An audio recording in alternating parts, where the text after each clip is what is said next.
सुश्री इकरा चौधरी जी, please आप बोलिएगा। धन्यवाद सभापति जी। मैं सबसे पहले दाद देना चाहती हूँ इस बिल के टाइमिंग की कि अभी ईद की रौनक बुझी भी नहीं थी और हमारी जड़ों पर एक नया फरमान लाया गया। पहले उत्तर प्रदेश में मुसलमानों को नमाज पढ़ने पर रोक लगाई और फिर सौगात में ये बिल लाया गया। निसार में तेरी गलियों पे है वतन, जहाँ चली है रिवाजो गैर कि कोई ना सर उठाकर चल सके। मैं सभापति जी आपको ये बताना चाहती हूँ कि ईद के मौके पर एक विधवा महिला अपनी लड़की के साथ मेरे पास आई और उसने बताया कि वह एक वक्फ की प्रॉपर्टी में रहती है, वही उसके सर पर छत का काम भी करती है और उसकी रोजी रोटी भी वहीं से आती है। वो इस बिल को लेकर इतनी फिक्रमंद थी कि कहीं उससे वो उसकी संपत्ति ना छीन ली जाए। वो अकेली एक ऐसी महिला नहीं है, ऐसे लाखों लोग हैं जो वक्फ की गरीब महिलाएं जो वक्फ की संपत्ति से अपना रोजगार चला रहे हैं। और ये जो वक्फ बाय यूजर क्लॉज के हटाने से लाखों वक्फ की जायदाद अपना स्टेटस खो देंगी और लाखों लोग इसी तरीके के लोग सड़कों पर आ जाएंगे। वक्फ क्या है? वक्फ बाय यूजर क्या है? इसका ये मतलब है कि कोई जायदाद अगर सालों से दीन और भलाई के कामों के लिए इस्तेमाल हो रही हो तो वो खुद ब खुद वक्फ मानी जाएगी। हिंदुस्तान की अदालतों ने भी इस बात को तस्लीम किया है। वक्फ बाय यूजर सिर्फ वक्फ बोर्ड को ही मिली कोई खास सौगात नहीं है, ये बल्कि सभी अन्य धार्मिक ट्रस्टों को परंपरा और यूज के आधार पर बिना किसी डॉक्यूमेंटेशन के धार्मिक चरित्र को डिक्लेयर करने का राइट मिला हुआ है। भारत के संविधान के आर्टिकल 13 क्लॉज 3 में कस्टम और यूसेज को कानूनी वैधानिकता प्रदान करता है। इसी आर्टिकल से वक्फ बाय यूजर भी निकला गया है। इस बिल के कानून बनने पर वक्फ बोर्ड तो इस प्रोविजन से हाथ धो बैठेगा, लेकिन अन्य धार्मिक ट्रस्टों को यह सुविधा जारी रहेगी। इससे भारतीय संविधान के आर्टिकल 14 और 15 का सीधा उल्लंघन है, जो धर्म और जाति के आधार पर भेदभाव और कानून के सामने सभी की बराबरी पर जोर देता है। मैं इसके साथ ये भी कहना चाहती हूँ कि सत्ता के लोग जो एक दूसरे की पीठ थपथपा रहे हैं कि वक्फ बाय यूजर का जो अमेंडमेंट इन्होंने दिया उसको एक्सेप्ट कर लिया गया है, लेकिन इनकी शरारत यह है कि उसके साथ ही एक ऐसा प्रोवाइजो इसमें शामिल किया गया जिसके आधार पर यह कहा गया है कि अगर कोई भी वक्फ की संपत्ति विवादित हो तो वो अपना वक्फ स्टेटस खो देगी।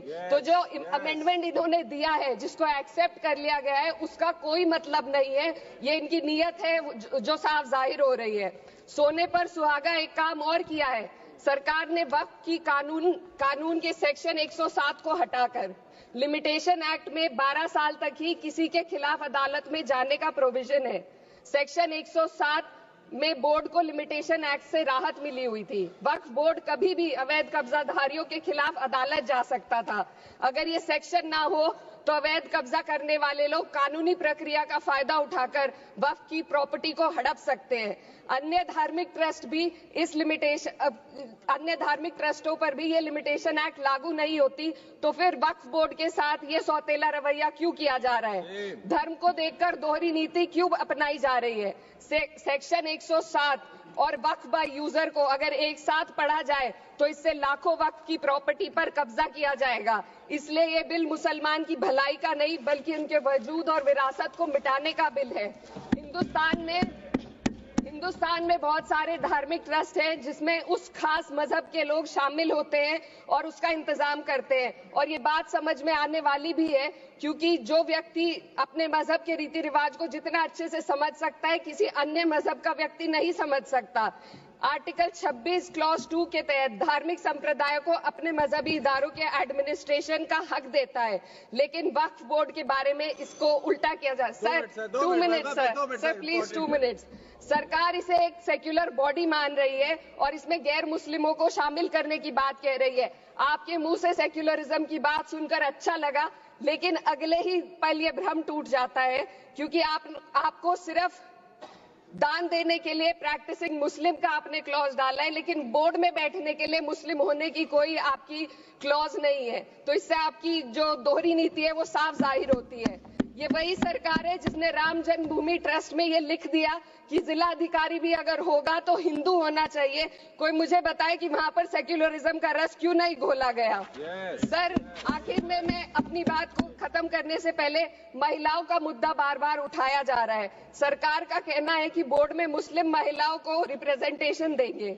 इस कानून से पहले भी मुस्लिम महिलाएं बोर्ड में मेंबर रह चुकी हैं और मिनिमम 2 का प्रोविजन था, उससे ज्यादा भी हो सकती थी। सर, मैं ये कहना चाहती हूँ कि सरकार ने महिलाओं के लिए ऐसा कौन सा नया काम किया जिसका ढिंडोरा सरकार का हर सदस्य पीट रहा है। इस बात की तायद अगर आपकी तरफ से कोई मुस्लिम महिला करती तो हम उसका यकीन भी करते, लेकिन अफसोस आपकी इतनी लंबी कतार में एक भी मुस्लिम महिला नजर नहीं आती है। महिला नहीं है, एक महिला। सर, मैं खुद एक मुस्लिम महिला हूँ। मैं सिर्फ एक मैं माइनॉरिटी महिला हूँ। इस सदन में हम सिर्फ 2 महिलाएं हैं और उस नाते से मैं ये बात कहना चाहती हूँ कि इस बिल के माध्यम से मुस्लिम महिलाओं को कुछ नहीं मिल रहा है। ये हमें कुछ नहीं देना चाहते, सिर्फ टोकनिज्म हमारे नाम पर बनाकर एक नैरेटिव मीडिया में चलाना चाहते हैं। तो ये बिल मुसलमान की भलाई का नहीं, उनकी पहचान को मिटाने का है। सर, अंत में मैं बस यही कहना चाहती हूँ कि कागजों की कैद में बस नाम रह जाएंगे, वो जो हमारे थे सिर्फ दावे में रह जाएंगे। इस बिल के द्वारा मीठी ईद के जायके को कड़वा करना, यही असली सौगाते मोदी था। बहुत बहुत